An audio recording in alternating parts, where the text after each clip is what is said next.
আসসালামু আলাইকুম বন্ধুরা, আশা করি সবাই ভালো আছে। আলহামদুলিল্লাহ তোমাদের দোয়ায় আমিও ভালো আছি। চলে আসছি নতুন একটা রান্নার রেসিপি তোমাদের কাছে। আর সকলকে জানাই ইকরাম মিনা চ্যানেল থেকে স্বাগত।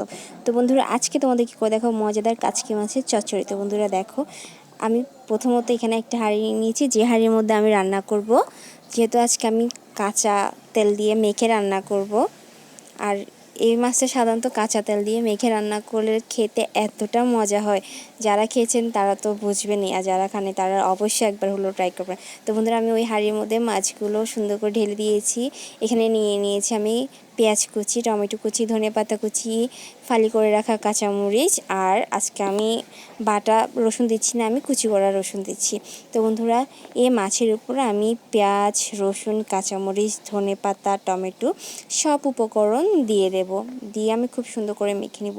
আর বন্ধুরা, এই মাছটা আজ গিয়েছিলাম আমরা সাপ্তাহিক বাজার করতে গিয়ে এই মাছগুলো চোখে পড়েছে, দেখে আর লোভ সামলাতে পারিনি আমি আর আপনার ভাইয়ার তো এই মাছ এত বেশি পছন্দ, কি বলবো, তাই নিয়ে নিলাম।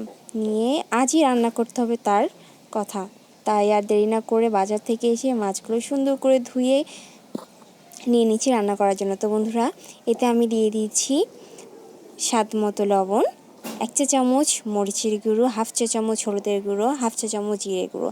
ঝালটা আপনাদের উপর ডিপেন্ড করে কম বেশ করে নিতে পারেন। তো বন্ধুরা, এখানে আমি দিয়ে দিচ্ছি পরিমাণ অনুযায়ী রান্নার সাদা তেল, আপনারা চাইলে সরিষার তেলটাও দিতে পারেন। আমি এখানে সয়াবিন তেলটা ব্যবহার করছি। তো বন্ধুরা, সব উপকরণ আমি খুব সুন্দর করে মেখে নিচ্ছি আলতোভাবে, যেন মাছগুলো ভেঙে না যায়, ভেঙে গেলে খেতে আর ভালো লাগবে না। তো আমি আলতো হাতে সুন্দর করে মাছগুলো মেখে নিচ্ছি। তো বন্ধুরা, তোমরা দেখে হয়তো বুঝতে পারছো আমি কিভাবে মাখছি। তো বন্ধুরা দেখো, আমি খুব সুন্দর করে মাছগুলো মেখে নিয়েছি। মেখে নিয়ে এখন আমি চলে যাব চুলাতে। তো বন্ধুরা, এই যে দেখো, এর আগে আমি একেবারেই একটু পানি দিয়ে দিচ্ছি। এখানে আমি আর পানি ব্যবহার করব না, এখানে আমি আমার হাত ধুয়ে একটু পানি দিয়ে দিয়েছি। এই পানিতে আমি মাছটা রান্না করে নেব। তো বন্ধুরা, এখন আমি এটা চুলায় বসিয়ে দেব। তো বন্ধুরা দেখো, এটা আমি এখন চুলায় বসিয়ে দিয়েছি। বসিয়ে দিয়ে আমি এখন একটা ঢাকনার সাহায্যে মাছটা ঢেকে আলতো আঁচে রান্না করে নিব, আর এক্সট্রা পানি ব্যবহার করব না। তো বন্ধুরা, ফিরে আসছি আমি কিছুক্ষণ পর। তো বন্ধুরা, এই যে আমার মাছ রান্না হয়ে গেছে, ফিরে আসছি আমি কিছুক্ষণ পর।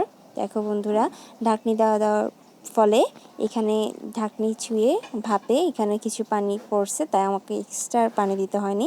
দেখো, খুব সুন্দরভাবে আমার মাছটা রান্না হয়ে গেছে। তো বন্ধুরা, আমার রেসিপিগুলো যদি তোমাদের ভালো লেগে থাকে, অবশ্যই আমার চ্যানেলটা সাবস্ক্রাইব করে আমার পাশে থেকো, আর নতুনদের দেখার সুযোগ করে দিও। সবাই ভালো থেকো, সুস্থ থেকো, আল্লাহ হাফিজ।